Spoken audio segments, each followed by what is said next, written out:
Selamat malam, saya John Fernando ingin mempresentasikan apa itu pungli, gratifikasi, penyalahgunaan jabatan atau korupsi. Pungli merupakan singkatan dari pungutan liar dan gratifikasi adalah pemberian dalam arti luas, meliputi pemberian uang, barang, rabat atau diskon, komisi, pinjaman tanpa bunga, tiket perjalanan, fasilitas penginapan, perjalanan wisata, pengobatan cuma-cuma dan fasilitas lainnya. Apakah pungli atau gratifikasi dapat disebut sebagai korupsi? Secara harfiah, korupsi merupakan kebusukan, keburukan, kebejatan, ketidakjujuran, dapat disuap, tidak bermoral, penyimpangan dari kesucian, atau seringkali disamakan dengan penyuapan. Perspektif moral korupsi merupakan segala sesuatu yang merusak moral atau yang mencerminkan kerusakan moral. Tindakan korupsi adalah tindakan yang menjauh dari yang baik, dari yang ideal. Sedangkan perspektif ekonomi korupsi adalah pembayaran atau pengeluaran yang mengangkangi aturan hukum yang berlaku. Secara sederhana, korupsi didefinisikan sebagai penyalahgunaan kekuasaan, kepercayaan untuk kepentingan pribadi. Dan dalam berbagai pandangan para pakar mengasosiasikan korupsi dengan menyalahgunakan jabatan publik. Latar belakang pengaturan TPK yang pertama adalah merugikan keuangan negara dan perekonomian negara, menghambat pembangunan nasional, pelanggaran THD hak-hak sosial dan ekonomi masyarakat secara luas, dan ancaman THD prinsip-prinsip demokrasi. Tipologi-tipologi tindak pidana korupsi.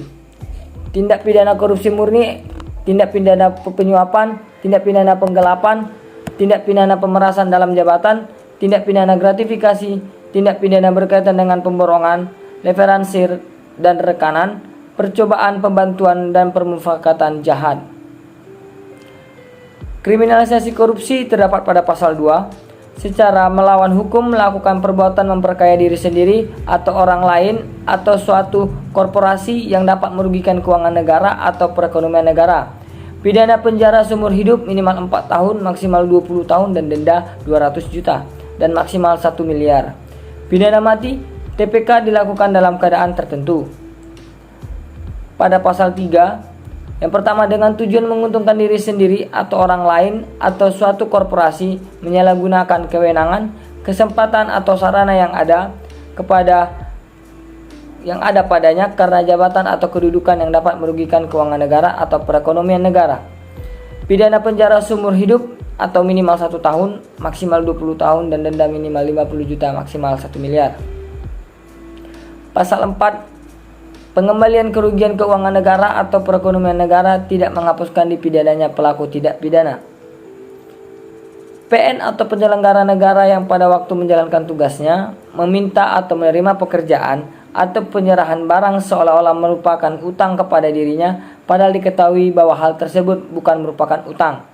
Pidana penjara seumur hidup atau minimal 4 tahun, maksimal 20 tahun dan denda minimal 200 juta, maksimal 1 miliar.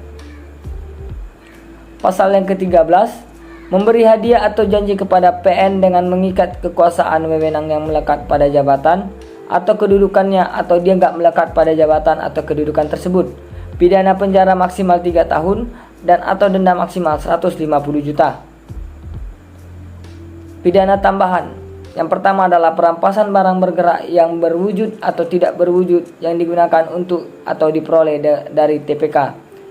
Yang kedua, pembayaran uang pengganti. Yang ketiga, penutupan usaha atau sebagai perusahaan paling lama 1 tahun. Dan yang keempat, pencabutan hak-hak tertentu atau penghapusan keuntungan tertentu. Sekian dari saya mengenai tindak pidana korupsi. Selamat malam.